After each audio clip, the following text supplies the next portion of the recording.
Il est 9h01 sur TV Finance. Les bourses européennes viennent d'ouvrir. Aujourd'hui, on s'intéresse à l'indice allemand, le DAX, avec Eric Sevant, trader, formateur et coach. Bonjour Eric.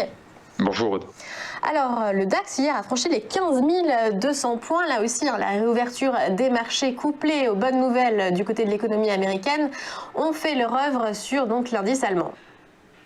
Oui, hier gap haussier. Donc là, pour le moment, le matin commence juste. Le DAX ouvre la nuit, mais bon, il ne s'est rien passé de significatif. Donc pour l'instant, c'est une espèce de petite pause. Enfin, on reste au-dessus de toute façon. On reste dans le niveau de prix, dans la zone de prix de la fermeture d'hier, et on reste au-dessus du plus haut de jeudi dernier. Comme vous l'avez dit, on a franchi 15 200 assez largement. 15 150, 170, c'était le niveau que je vous proposais comme objectif déjà il y a plusieurs semaines, donc on l'a atteint jeudi. Et puis pour l'instant, on reste au-dessus. Donc pour l'instant, on va considérer que la hausse se poursuit. Le mois d'avril ouvre après un mois de mars qui a terminé quasiment à plus 10. C'est quand même pas neutre. Et puis il ouvre comme tous les mois en fait depuis un an, il ouvre en hausse. Chaque début de mois depuis un an c'est la hausse, à part décembre, mais sinon il n'y a jamais eu un mois qui n'a pas ouvert en hausse. Alors on va voir si on va finir en hausse, parce que la plupart ont fini en hausse mais pas tous. En tout cas, c'est bien parti. Une baisse est assez improbable. Donc la hausse se poursuit parce que, c'est toujours pareil. Vous avez un marché qui augmente sa pression. L'ouverture en gap d'hier était une forme de pression sur les vendeurs à découvert, sur tous ceux qui ont en fait joué la baisse, parce que pour ceux qui ont joué la hausse, tout va bien, ça continue de monter, donc ils sont contents.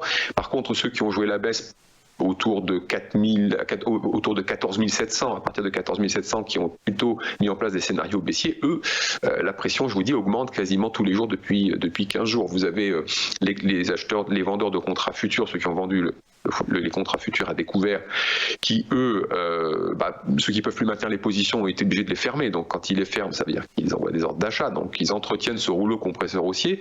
Et puis avec eux, vous avez aussi ceux qui sont à l'envers, notamment les vendeurs de call, qui eux sont obligés, quand le marché monte, de gérer du delta. Donc ils sont obligés d'acheter le contrat futur pour réduire l'impact de la hausse sur eux, sur leur gain, enfin leur gain temporaire. Donc le contexte, il reste inchangé, c'est celui que j'ai évoqué la semaine dernière, c'est-à-dire qu'il y a aucune faiblesse, il n'y a aucune raison pour qu'il y en ait. Le marché, en tout cas le DAX, il est totalement invulnérable à toute mauvaise nouvelle, et il n'y en a pas vraiment pour le moment. Il y a ceux qui ont acheté sur les derniers replis, justement autour de 14 600, par là, quand on a commencé à faire le ping-pong dans le petit range. Ceux qui ont acheté sur des replis, ont aucune raison de sortir, parce que il n'y a pas de faiblesse. Donc autant laisser porter les positions, et puis s'il n'y a pas de faiblesse, il y a encore moins de signal de vente. Et puis, comme je vous dis aussi, ceux qui sont à l'envers, c'est-à-dire les vendeurs de contrats futurs qui, eux, peuvent encore tenir leur position parce qu'ils ont suffisamment de marge et qu'ils ont du temps devant eux,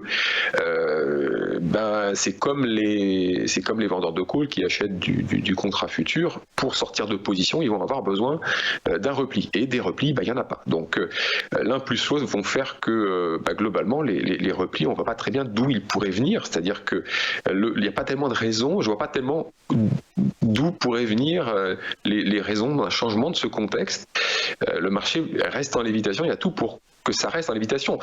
Ça veut pas dire que ça va monter encore fort. Le marché, il monte sur la contrainte. Donc, tous ces acheteurs contraints entretiennent, donc je vous dis, ce rouleau compresseur, mais il n'y a pas d'investissement, il n'y a pas d'investissement de conviction. Si vous voulez, les gestions sont toujours en retrait, parce que la visibilité moyen terme, la visibilité économique, elle est toujours très très floue. Et d'ailleurs, paradoxalement, c'est sans doute parce que justement il n'y a pas de visibilité et que finalement on n'anticipe pas de bonnes nouvelles, que ça monte, parce que tant que ça va pas bien, globalement le stimulus budgétaire continue. On le voit bien, chaque semaine pratiquement on a des nouveaux afflux de liquidités. Donc le marché s'entretient de ça.